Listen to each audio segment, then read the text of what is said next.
आज 12 मार्च 2026 है। और और पूरी दुनिया की नजरें मिडिल ईस्ट पर टिकी हुई हैं। बिल्कुल, आसमान मिसाइलों और ड्रोन से अटा पड़ा है। मतलब जो लोग हमारी इस चर्चा को सुन रहे हैं वो न्यूज में देख ही रहे होंगे कि ऑपरेशन एपिक फ्यूरी, जो अब अपने 13वें दिन में प्रवेश कर चुका है। हाँ 13 दिन हो गए हैं, और कच्चे तेल की कीमतें $100 प्रति बैरल का आंकड़ा पार कर गई हैं। लेकिन क्या ये अजीब नहीं लगता कि जिन दो देशों के बीच आज ये महायुद्ध चल रहा है? इजराइल और ईरान। एग्जैक्टली एक वक्त था जब तेहरान से तेल अवीव के बीच सीधी पैसेंजर उड़ानें चलती थी। हाँ, ये बात आज सुनकर बहुत अजीब लगती है। बहुत अजीब। मतलब एक दौर ऐसा भी था जब इजराइल को चलाने वाला ज्यादातर तेल ईरान से आता था। सही बात है। तो आज हम इसी बात की तह तक जाएंगे कि वो पक्के दोस्त आज एक दूसरे के खून के प्यासे कैसे बन गए। के आज दिख रहे हैं ना, वो रातों रात पैदा नहीं हुए हैं। ये दशक पुरानी एक ऐसी जमीन है जिस पर धीरे धीरे बारूद बिछाया गया है। हमारे पास जो ऐतिहासिक और ताजा डेटा है वो बहुत स्पष्ट रूप से उस पैटर्न को दर्शाता है जहां कूटनीति, आर्थिक जरूरतें और वैचारिक कट्टरता ने इस पूरे क्षेत्र का नक्शा हमेशा के लिए बदल कर रख दिया। तो चलिए इसे थोड़ा डिकोड करते हैं, क्योंकि अगर हमें आज की इस भयंकर दुश्मनी को समझना है तो हमें उस समय में वापस जाना होगा जब ये दोनों एक बहुत ही गहरे और व्यावहारिक रिश्ते में बंधे थे। मतलब हम बात कर रहे हैं 1948 से लेकर 1979 के दौर की। हाँ, जब 1948 में इजराइल का गठन हुआ तो ईरान दुनिया के उन चंद मुस्लिम बहुल देशों में से एक था जिसने उसे आधिकारिक तौर पर मान्यता दी। और ये कोई सिर्फ कागजी मान्यता नहीं थी। नहीं, बिल्कुल नहीं। इस समय ईरान में शाह का शासन था और दोनों देशों के बीच एक बहुत ही ठोस रणनीतिक और आर्थिक साझेदारी बन गई थी। इसके पीछे का कारण क्या था? मतलब दोनों को एक दूसरे से क्या चाहिए था? देखो, अगर हम डेटा को समझें तो इजराइल अपने चारों तरफ से उन अरब देशों से घिरा हुआ था जो उसके दुश्मन थे।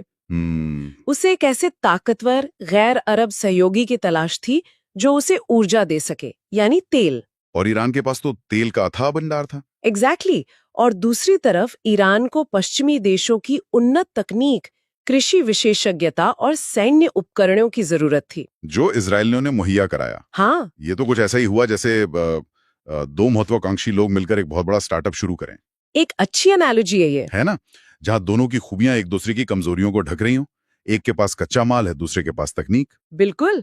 और ये साझेदारी कितनी गहरी थी, इसका अंदाजा इस बात से लगाया जा सकता है कि 1967 के युद्ध में भी ईरान ने इजराइल को सपोर्ट किया था। और 1970 के दशक तक तो दोनों मिलकर उन्नत मिसाइलें विकसित करने के प्रोजेक्ट पर काम कर रहे थे।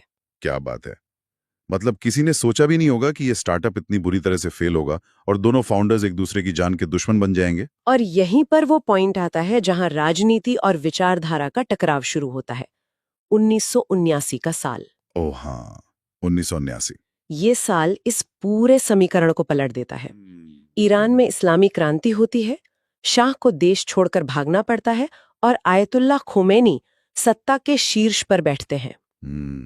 और जैसे ही नई सरकार बनती है, नीतियां पूरी तरह से 180 डिग्री घूम जाती हैं। और यहीं पर वो मशहूर और विवादित बयान आते हैं ना। हाँ, नई ईरानी सत्ता अमेरिका को बड़ा शैतान और इजराइल को छोटा शैतान घोषित कर देती है। और सभी राजनयिक और व्यापारिक रिश्ते एक झटके में खत्म। लेकिन मैं सोच रहा था इसके पीछे की असली वजह क्या थी? क्या ये सिर्फ धर्म का मामला था? अगर हम अपने स्रोतों की गहराई में जाएं तो इसका एक बहुत बड़ा राजनीतिक कारण भी था। अच्छा। देखो, जब भी कोई नई क्रांति होती है तो देश के भीतर कई अलग अलग गुट होते हैं। नई सत्ता को अपनी पकड़ मजबूत करने और देश को एकजुट रखने के लिए ना एक बाहरी दुश्मन की जरूरत होती है।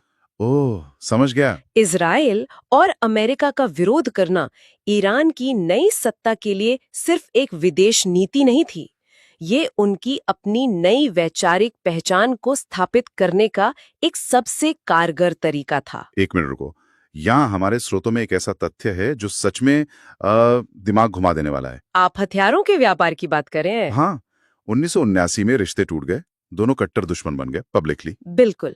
लेकिन इसके ठीक एक साल बाद 1980 में ईरान इराक युद्ध शुरू होता है और डेटा स्पष्ट रूप से दिखाता है कि 1980 से 88 के बीच इजराइल ने छुपकर ईरान को भारी मात्रा में हथियार बेचे थे। जी हाँ। अब ये बात मेरी समझ से बिल्कुल बाहर है। मतलब एक तरफ मंच पर खड़े होकर आप एक दूसरे को शैतान कह रहे हैं। और पीछे के दरवाजे से हथियारों के बक्से भिजवा रहे हैं। एग्जैक्टली। इजराइल ने इतना बड़ा रिस्क क्यों लिया? ये कूटनीति का सबसे दिलचस्प और अक्सर सबसे कड़वा सच होता है। भू राजनीति में एक सिद्धांत है जिसे रियल पॉलिटिक कहते हैं, जिसका सीधा मतलब है कि व्यवहारिक जरूरतें अक्सर विचारधारा से बड़ी होती हैं। तो इजराइल की जरूरत क्या थी उस वक्त? 1980 के दशक में इजराइल के लिए सबसे बड़ा और तुरंत नुकसान पहुंचाने वाला खतरा ईरान नहीं था, वो सद्दाम हुसैन का इराक था। इजराइल की सोच बहुत साफ थी कि अगर ईरान और इराक आपस में उलझे रहेंगे तो इराक कभी इतना ताकतवर नहीं हो पाएगा कि वो इजराइल की तरफ आंख उठा सके। तो ये पूरी तरह से दुश्मन का दुश्मन दोस्त होता वाली बात थी। बिल्कुल। ईरान को अपना वजूद बचाने के लिए हथियारों की सख्त दरकार थी और इजराइल को इराक को कमजोर रखने के लिए एक मोहरे की। मतलब पर्दे के सामने गालियां और पर्दे के पीछे हथियारों का व्यापार।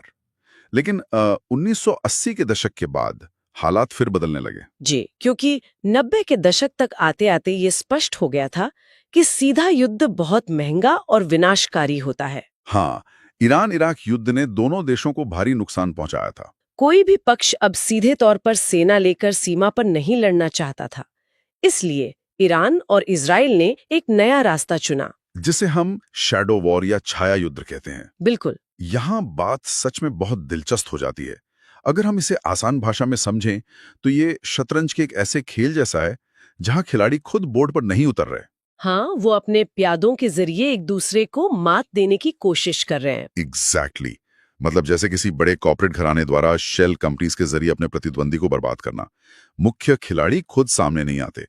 ईरान ने भी यही किया। उसने सीधे हमला करने के बजाय एक्सिस ऑफ रेजिस्टेंस नाम का एक पूरा नेटवर्क खड़ा कर दिया। लेबनान में हिजबुल्लाह, गाजा में हमास और यमन में हूती विद्रोही। और ईरान इन्हें पैसे, हथियार और ट्रेनिंग दे रहा था ताकि वो इजराइल को उलझाए रखें और ईरान खुद सीधे युद्ध के खतरे से बचा रहे। और इजराइल की जवाबी रणनीति भी उतनी अचूक थी और अदृश्य भी। बहुत अदृश्य। जब 2002 में दुनिया को पहली बार ईरान के गुप्त परमाणु कार्यक्रम का पता चला तो इजराइल ने अपारंपरिक बमबारी नहीं की। नहीं, उन्होंने साइबर स्पेस का इस्तेमाल किया। स्रोतों में स्टक्सनेट कंप्यूटर वायरस का जिक्र है। हाँ, स्टक्सनेट। ये कोई आम वायरस नहीं था। दिगुल नहीं, ये दुनिया का पहला ऐसा डिजिटल हथियार था जिसने भौतिक दुनिया में तबाही मचाई। मतलब सिर्फ स्क्रीन पर नहीं, असल दुनिया में। इस वायरस ने ईरान की सेंट्रीफ्यूज मशीनों की गति को इस तरह से बदल दिया कि वो खुद ब खुद टूट गईं। और सबसे खतरनाक बात यह थी कि कंप्यूटर स्क्रीन पर सब कुछ सामान्य दिख रहा था। हाँ, वैज्ञानिकों को लगा ही नहीं कि कोई हमला हो रहा है। मतलब बिना एक भी गोली चलाए एक डिजिटल मिसाइल से दुश्मन का परमाणु कार्यक्रम सालों पीछे धकेल दिया। और बात सिर्फ कंप्यूटर वायरस तक नहीं रुकी थी। सीरिया में, जो ईरान का एक अहम सहयोगी है, इजराइल ने पिछले कुछ सालों में 1000 से ज्यादा हवाई हमले किए हैं। 1000? हाँ, और मकसद सिर्फ एक था, ईरान के हथियारों की सप्लाई लाइन को काटना। जो लोग इस चर्चा में हमारे साथ हैं उन्हें ये समझना चाहिए कि ये सब एक ग्रे जोन में हो रहा था। हाँ, मतलब हर रोज हमले हो रहे थे, वैज्ञानिकों की हत्याएं हो रही थी, लेकिन आधिकारिक तौर पर कोई युद्ध की घोषणा नहीं कर रहा था। सब शैडो वॉर था। लेकिन इतिहास हमें बार बार ये सिखाता है कि परछाइयों का ये खेल हमेशा के लिए नहीं चल सकता। नहीं चल सकता। एक बिंदु ऐसा आता है जब कोई एक चाल हद से आगे बढ़ जाती है और सब कुछ रोशनी में आ जाता है। और हमारे डेटा के अनुसार वो बड़ा बदलाव अक्टूबर 2023 के हमास हमले के बाद शुरू हुआ। पूरे क्षेत्र में तनाव अपने चरम पर था। और फिर 2024 में वो घटना हुई जिसने इस शैडो वॉर के सारे अघोषित नियम तोड़ दिए। आप 1 अप्रैल 2024 की बात कर रही हैं ना? बिल्कुल। इजराइल ने सीरिया के दमिश्क में ईरानी वाणिज्य दूतावास पर सीधा हवाई हमला कर दिया। और कूटनीतिक दुनिया में किसी देश के दूतावास पर हमला करना सीधे तौर पर उसकी संप्रभुता पर हमला माना जाता है। और इसका जवाब आना ही था। 13 अप्रैल को ईरान ने ऑपरेशन ट्रू प्रॉमिस 1 लॉन्च किया। 300 से ज्यादा ड्रोन्स और मिसाइलें सीधे इजराइल पर दागी गईं। बदलाव था। हाँ, अब प्रॉक्सी या मोहरों की जरूरत खत्म हो चुकी थी। फिर अक्टूबर 2024 में ईरान ने 180 मिसाइलें दागी। और 26 अक्टूबर को इजराइल ने पलटवार करते हुए सीधे ईरान के एयर डिफेंस सिस्टम को निशाना बनाया। मतलब शैडो वॉर अब पूरी तरह से एक सीधे सैन्य टकराव में बदल चुका था। और यही टकराव 2025 में और भी भयानक रूप ले लेता है। जी, 2025 में अंतर्राष्ट्रीय परमाणु ऊर्जा एजेंसी यानी IAEA की एक रिपोर्ट आती है जिसमें कहा जाता है कि ईरान परमाणु नियमों का उल्लंघन कर रहा है। इसके बाद 13 जून 2025 को इजराइल ईरान के नतांज और फोर्डो परमाणु संयंत्रों पर एक बहुत बड़ा हमला कर देता है। और ये हमला एक 12 दिवसीय युद्ध की शुरुआत था। हाँ, और सबसे अहम बात ये थी कि 22 जून को अमेरिका भी सीधे तौर पर इस युद्ध में शामिल हो गया। और ईरान ने भी पलटवार करते हुए कतर में मौजूद अमेरिकी सैन्य बेसों को निशाना बनाया था। बिल्कुल, 12 दिन बाद भले ही ये युद्ध रुक गया हो, लेकिन ये कोई शांति समझौता नहीं था।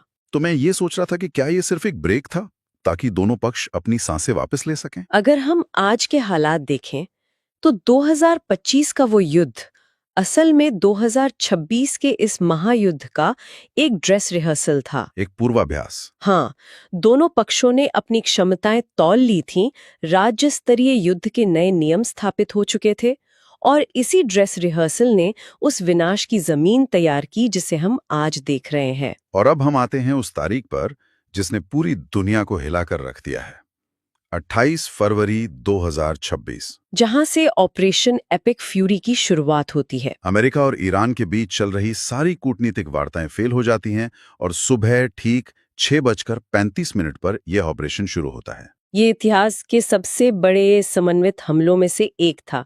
पहले दिन अमेरिका और इजराइल ने मिलकर ईरान के भीतर 900 से अधिक निशानों पर अचूक हमले किए। 900 स्ट्राइक्स एक दिन में? हाँ, air defence systems, missile bases और परमाणु ठिकानों को भारी नुकसान पहुंचाया गया। और सबसे बड़ी घटना तेहरान में हुई, जहां एक हाई प्रोफाइल स्ट्राइक में ईरान के सुप्रीम लीडर आयतुल्ला अली खामनी और कई शीर्ष अधिकारी मारे गए। बिल्कुल। ये जानकारी वाकई दहला देने वाली है।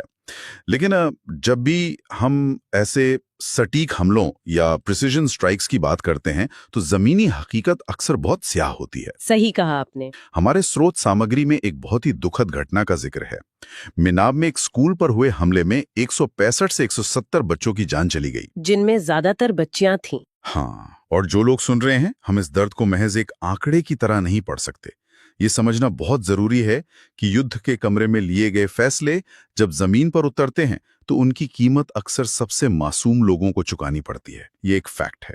ये युद्ध का सबसे दुखद और कड़वा पहलू है। और जैसा कि अपेक्षित था, ईरान इस सब के बाद शांत नहीं बैठा। बिल्कुल नहीं। सुप्रीम लीडर की मौत के तुरंत बाद उनके बेटे मुश्तबा खामेनी ने सत्ता की बागडोर संभाली और ईरान ने तुरंत अपना पलटवार ऑपरेशन ट्रू प्रॉमिस 4 शुरू कर दिया।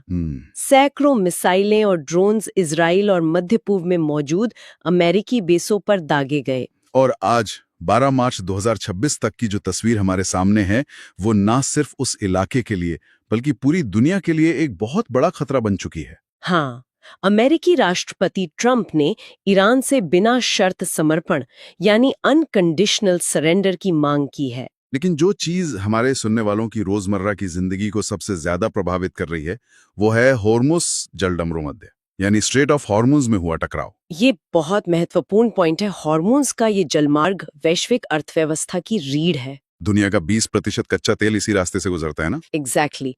और हमारे डेटा के मुताबिक 4 से 8 मार्च के बीच अमेरिका ने यहाँ 16 ईरानी सैन्य जहाजों को डुबो दिया है। बाप रे। ये सिर्फ एक सैन्य कार्रवाई नहीं है, ये एक चोक होल्ड है, मतलब सप्लाई लाइन को पूरी तरह से दबा देना। और इसी वजह से कच्चे तेल की कीमतें $100 के पार गई हैं और यही कारण है कि दुनिया के हर हिस्से में महंगाई का डर सता रहा है। आज 13वें दिन भी अमेरिका और इजराइल अहवाज और इस्फहान में लगातार ईरानी मिसाइल लॉन्चरों को तबाह कर रहे हैं। और जवाब में ईरान की मिसाइलें इजराइल के बेत शेमिश शहर पर गिर रही हैं। अगर हम नुकसान के आंकड़ों की बात करें जो कि सिर्फ फैक्ट्स पर आधारित हैं, तो अब तक पूरे मध्य पूर्व में 2000 से ज्यादा जानें जा चुकी हैं, जिसमें सिर्फ ईरान में 1300 से अधिक आम नागरिकों की मौत हुई है। और अमेरिका के भी 7 सैनिक मारे गए हैं और 140 घायल हैं। हालांकि चीन, रूस और फ्रांस शांति की कोशिशें जरूर कर रहे हैं। लेकिन जमीनी हकीकत क्या है? जमीनी हकीकत यह है कि युद्ध अब नियंत्रण से बाहर है। शैडो वॉर के दिनों में जो एक अघोषित संयम था ना, वो अब पूरी तरह से खत्म हो चुका है। इस पूरी चर्चा को अगर हम समेटें तो 1948 की उस शुरुआती व्यापारिक दोस्ती से लेकर जहां तेल और हवाई उड़ानों ने 2 देशों को जोड़ा था, हाँ, वहां से लेकर 2026 के इस धुएं और तबाही तक का सफर सच में स्तब्ध करने वाला है। बिल्कुल, ये कहानी सिर्फ इजराइल और ईरान की नहीं है।